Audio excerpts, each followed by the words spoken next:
Salam alaikum an balima malien an b'a fɔ k'aw barika da a balimakɛ ni aw denkɛ don Amara Sela Jules chercheur. Bi mardi 18 avril 2023 kunu an bɔra Laylatul Qadr su la an bɛ dugawu kɛ bato kɛra Ala ka bato bɛɛ minɛ ka amina ko nɔgɔya ka jamana kɔlɔsuma. Balima video partager kabako kɛra Mali avion ye ta siri terroriste la. An ka avion ye jahanama jigi terroriste kan. Balima an famana ka ni opération kɛra. An bɛna don a précision kɔnɔna la. Ni wagati a kun bɛ ka regroupement de terroristes ni fɛn minnu mɛn. Balima Mali armée sigilen ɲɛ b'a la u tɛ kuma. U mana baara kɛ i mana min ye.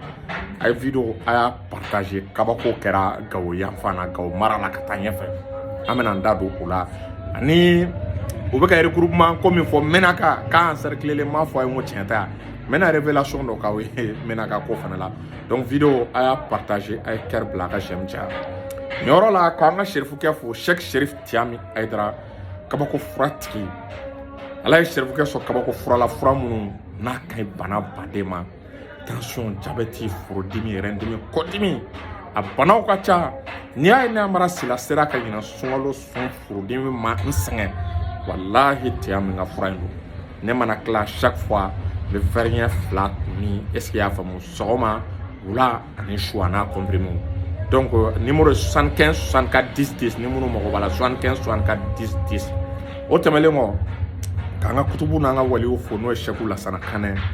belebele a bɛ Segu k'a ka dugawu kɛ halisa jamana ye Laylatul Qadr la. Balimaw Lassana Kanɛ sen dalen bɛ dingɛ min da la. Wallahi an bɛ dugawu kɛ a ka continuer k'a sen da o dingɛ da la ka Mali dɛmɛ.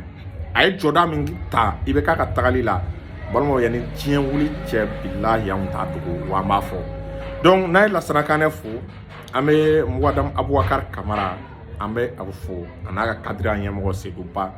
ka Cheikh Sala fo Kanjalo ale de fa ye Sekou Dawuda Kanjalo morikɛ tɛ une semaine kɛ Mali kɔnɔ.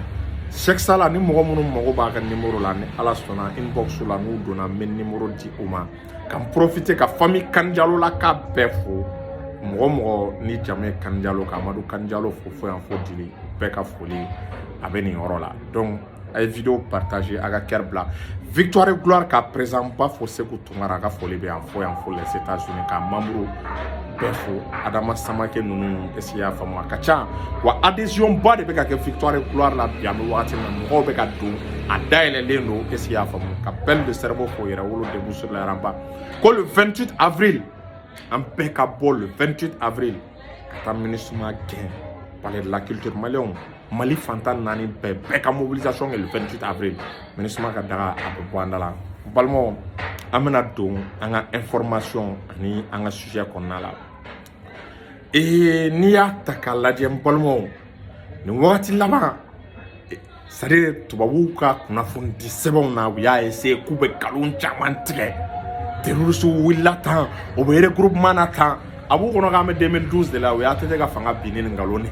u k'a dɔn bi jeune baden de bɛ réseaux sociaux kan ni français nkalon tigɛ u bɛ bɔ ka tiɲɛ da maliyɛnw tulo kan ka réalité fɔ maliyɛnw ye o de senfɛ n balimaw i b'a ye k'a fɔ ko kunun Gawo mara la n balimaw an ka avion ye kabako de kɛ n balimaw a bɛ fɔ an ka avion minnu ma Albatros n'i ye Albatros ye n balimaw est-ce que y'a faamu o taara an ka kɔnɔ dɔw de la kɔnɔw kaman ka bon c'est-à-dire a kɔnɔw u b'u to sanfɛ n'u ye fɛn o fɛn la dugumala la n'u jiginna kan u t'a cɛ an ka avion ninnu Albatros chasseurs de don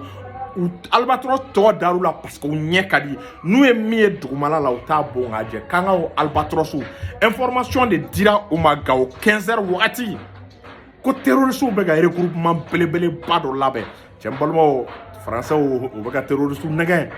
i b'a dɔn terroristes moto 30 i b'a kalama u tun bɛ ka don n'o de ye u bɛ ka baara kɛ ni o de ye c'est-à-dire k'u bɛna ale Mali armée ka position attaquer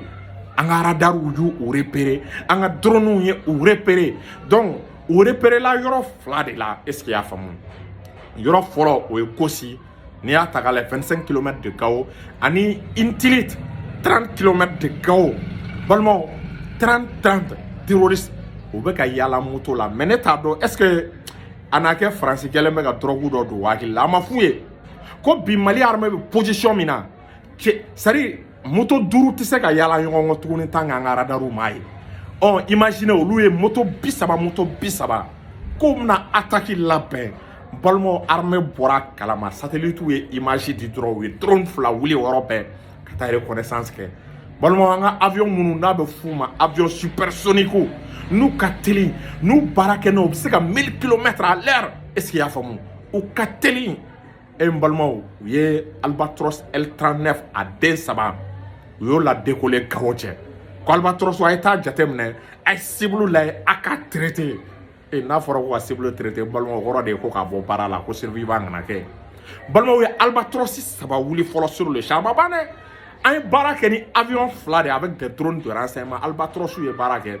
Mi-24P balimaw olu ye baara kɛ an ye Albatros 3 décoller parce que mɔgɔ ninnu sari u bɛ ka tugu ɲɔgɔn kɔ de u bɛ ka ɲɔgɔn suit de ka taa quoi u ka teli parce que moto gɛnni ma nɔgɔ Albatros bɛ se ka k'u la rapidement o de la a bɛ fɔ Albatros ma ko des avions intercepteurs jugu wulila dɔrɔn yanni u k'a fɔ k'u bɛ se destination na Albatros bɛ taa de k'u ka baara tiɲɛ k'u lajɔ ka mouvement stopper Albatros 3 girinna ka wuli est-ce que y'a faamu u ye 2 bila ka taa Gosi ka 1 bila ka taa Intilit n balimaw taara u ye moto ninnu repérer colonnes u bɛ ka bouger u bɛ ka sari u bɛ tagama la u bɛ élan na n balimaw an bɛ bɔ min kalama pilote ye a ye bombe charger a kɛlen ka bombe charger a ye état major ɲininka u ye ordre d'a ma n k'a ye feu wuli quoi Intilit ani yɔrɔ in Gosi balimaw n'u ye missile 3 ɲɔgɔn fili ninnu kan a kɛra ko moto ma deli ka kɛ moto dara ɲɔgɔn kan de u ye moto da ɲɔgɔn kan i ko nɛgɛkolon quoi ka yɔrɔ fin nka moto da ɲɔgɔn kan i ko nɛgɛkolon moto da ɲɔgɔn kan de i b'a fɔ ko mɔgɔ ma deli ka kɛ nin moto ninnu sanfɛ a ma baw la tuguni dɛ balimaw tilala k'an ka avion dɔ lawuli tuguni k'u tɛ fɛ mɔgɔ de ka échapper o y'a sɔrɔ mɔgɔ kelen dɔw olu tun ye moto bila k'u bɛɛ boli balimaw a bɛ fɔ min ma hélicoptère Mi-24P cɛ a tiɲɛnikɛ n'o ma ɲi balimaw a ka jugu sufɛla de ma c'est-à-dire a bɛ yelen min kɛ sufɛ yɛrɛ a t'o kɛ tile fɛ caméra infrarouge ni caméra thermique b'a la su kɔnɔna la ni dantan fɛn fɛ n'i bɛ ka panpan est-ce que y'a faamu a kɛra kɔnɔ a kɛra waraw ye o n'i bɛ ka panpan ko nin b'i la i bɛ respirer caméra thermique ni infrarouge bɛ girin k'a ta k'a yira pilote la Mi-24P wulila balimaw ka ni c'est-à-dire mɔgɔ laban minnu rescapé laban minnu bɔra la balimaw Mi-24P de filɛ ka i da ninnu nɔ kan balimaw c'est-à-dire u tɛ se k'a ta k'a to balimaw n'a ye susuli da ninnu kan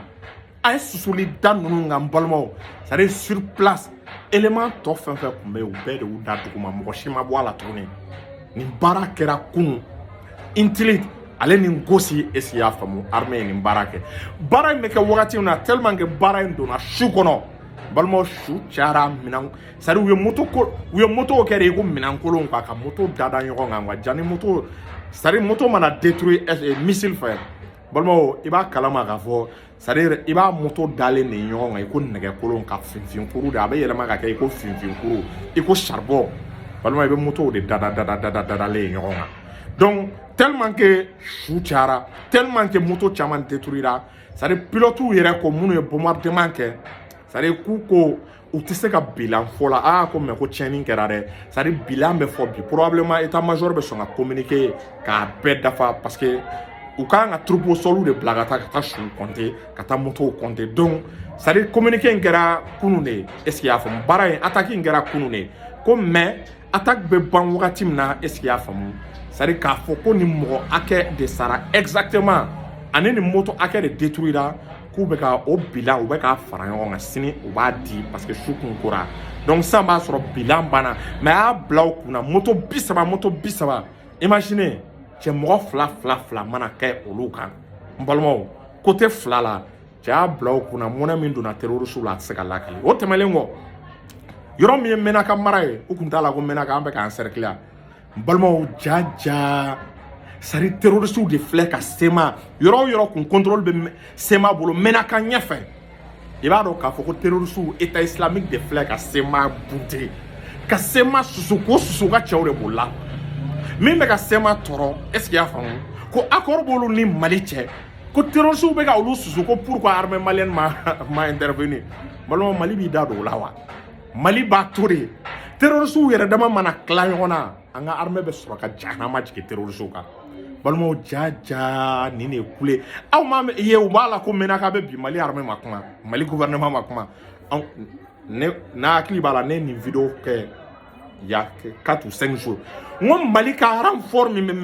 Menaka protéger la hali ka tɛmɛ Bamakɔ kan avion min bɛ Menaka Gao balimaw c'est-à-dire jamana 5 bɛ jɛ Menaka la o tɛ se ka Menaka labin kuma tɛ quelques terroristes de l'État islamique k'olu bɛ se ka Menaka minɛ a tɛ se ka kɛ en réalité la France voulait que l'armée malienne vienne en aide aux rebelles de la SEMA. Aw de ko a bɛ se ka yɔrɔw protéger ko yɔrɔw b'a ka mara kɔnɔ yɔrɔ minnu b'aw ka mara kɔnɔ terroristes bɛ k'aw gɛn ka bɔ yen yɔrɔ la a bɛ na ko armée malienne ka taa protéger o tuma mun don armée malienne tɛ taa yɔrɔ si n'a ko sari n balimaw a b'a kalama o kɛlɛ in bɛ ban Ala kama tɛ yan jihadistes u bɛ fɛn yira MNLA la ani SEMA la u sigilen tɛ ni min ye. Billahi SEMA ni MNLA u yɛrɛ de bɛ boli ka na sisan ko Mali armée k'u protéger donc SEMA de gɛn ka bɔ a ka position na France tɛ se ka dɛmɛ don SEMA ma c'est-à-dire dugu wɛrɛ tɛ se ka dɛmɛ don a ma MINUSMA tɛ se ka dɛmɛ don a ma donc u ye campagne de propagande Menaka encerclé la u b'a la ko Menaka encerclé la a bɛ san 1 bɔ Menaka tɛ ka bin donc a y'o hakili sigi vraiment donc un petit ramassé vraiment en français c'est-à-dire il y a de très bonnes nouvelles c'est-à-dire hier je pense que c'était le 17 avril. Est-ce que vous voyez? Le 17 avril 2023, le Mali a amené les avions maliens, notamment les Albatros et les Mi-24, ont mené des frappes chirurgicales sur la position des terroristes qui se trouvaient à Gossi et à Intilit. Gossi, c'est à 25 km de Gao. Intilit à 30 km de Gao. C'est-à-dire les renseignements, les radars ont capté des mouvements de terroristes. Une colonne de motos de 30-30 se dirigeant vers Gossi et Intilit. Une fois que les satellites ont repéré, des drones sont partis pour la reconnaissance offensive. Ensuite, l'armée de l'air a donné l'autorisation à 3 Albatros L-39 et à un avion et à un hélicoptère de combat Mi-24P. Leur était donné éliminer la progression des colonnes de motos des terroristes. Automatiquement, les avions sont décollés de la base de Gao pour aller chercher en moins de 10 minutes ces terroristes-là. Dieu merci,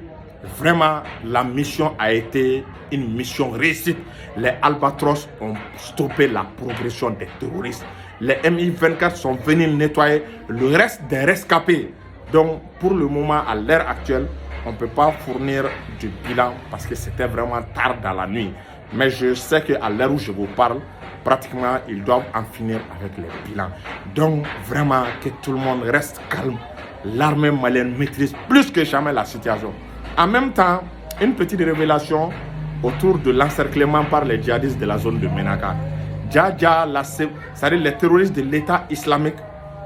ont chassé la SEMA de leur position. Est-ce que vous voyez dans les zones reculées? Est-ce que dans les zones avancées aux alentours de Menaka? Donc la SEMA voulait coûte que l'armée malienne vienne en aide, combattre les terroristes de l'État islamique pour qu'ils s'installent confortablement là-bas. Alors qu'ils n'arrivent pas à tenir les zones occupées par la SEMA. La SEMA n'arrive pas à faire face aux djihadistes. La SEMA voulait que l'armée malienne leur vienne en aide. L'armée malienne ne va pas faire. Parce que la SEMA elle-même a dit que, comment on appelle là, c'est-à-dire que c'est à la suite de l'accord qu'elles ont bénéficié de ces positions. Donc, qu'elles vont protéger ces positions-là. Donc, ces positions tenues par les SEMA ont été attaquées par les terroristes. Donc, puisque la France ne peut pas venir en aide à la SEMA, la communauté internationale ne peut pas non plus venir aide à la SEMA. C'est pour cela qu'ils ont mené une campagne d'intoxication, de dénigrement, disant que Menaka est en train d'être encerclé. Depuis plus d'une année, on dit que Menaka est encerclé, mais Menaka ne tombe pas. Donc, c'est la SEMA qui souhaiterait bénéficier de l'aide de l'armée malienne. Vous n'aurez pas cette aide. Tant que vous ne venez pas dans le giron de la République, vous ne venez pas déposer les armes pour que l'armée malienne vous sécurise, vous protège, vous allez subir le fait des terroristes. Donc l'armée malienne n'est pas intervenue. Donc les terroristes ont chassé l'État islamique. Donc si les terroristes chassent l'État islamique, donc plus tard l'armée malienne va intervenir. Est-ce que vous voyez? Mais ce que je peux vous dire, c'est-à-dire même plus de 5 États ne peuvent pas combattre Menaka à l'heure actuelle, tellement que la position de Menaka est renforcée par les armements de l'armée malienne, avec des hélicoptères, des drones, des blindés. On peut pas, la ville de Menaka est imprenable, c'est impossible. Donc c'était quelques mots que j'avais vraiment à vous dire en français. Salam alaikum.